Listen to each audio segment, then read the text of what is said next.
Ya, selamat pagi Ihsan dan juga saudara. Benar sekali bahwa memang Bawaslu ini diketahui tengah atau juga tadi sempat Anda sebutkan beberapa di antaranya ini ada beberapa dugaan atau dugaan kecurangan ataupun pelanggaran yang memang ditemukan oleh Bawaslu, dan tetapi memang kalau secara resmi apa saja yang ditemukan Bawaslu secara lengkapnya memang baru akan kita pantau nanti. Rencananya di Bawaslu sendiri akan ada konferensi pers sekitar pukul 11 waktu Indonesia Barat.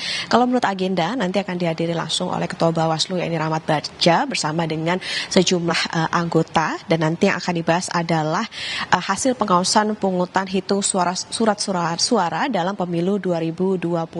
Kita ketahui Ihsan, pemungutan suara juga sudah selesai dilakukan kemarin 14 Februari 2024. Hasil hitung cepat atau quick count ini juga sudah bertebaran, tetapi yang pasti adalah yang kita tunggu adalah hasil resmi dari KPU. Kalau dari proses yang berjalan, Ihsan, memang ada sejumlah dugaan pelanggaran yang ditemukan oleh Bawaslu.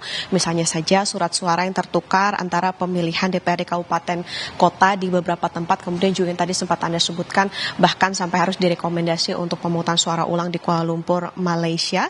Dan juga kalau beberapa yang juga ditemukan ini misalnya saja saat pemantauan di Bogor, Jawa Barat, ini juga ditemukan beberapa TPS dengan logistik surat suara yang tidak sesuai, maupun juga pemilih yang masih membawa handphone ke bilik suara padahal sebetulnya tidak diperkenankan. Nah, memang Ihsan dan juga saudara, nanti acaranya baru mulai pukul 11 waktu Indonesia Barat, jadi kita akan nantikan seperti apa temuan-temuan di lapangan yang ditemukan oleh Bawaslu untuk dirilis secara resmi. Tapi Ihsan, kalau kita melihat dari acaranya yakni untuk membahas bagaimana hasil pemantauan Bawaslu soal dugaan kecurangan ataupun juga pelanggaran ketika pemungutan suara, tentu yang jadi perhatian adalah kemarin bahkan tidak hanya temuan yang disampaikan oleh masyarakat, tetapi juga bahkan dari kubu paslon pun atau kubu calon presiden, calon wakil presiden ini pun juga sempat berbicara. Ihsan, misalnya saja kemarin dalam konferensi pers juga dari TPN Ganjar Mahfud ini menyatakan bahwa akan berkomunikasi dengan Timnas Amin untuk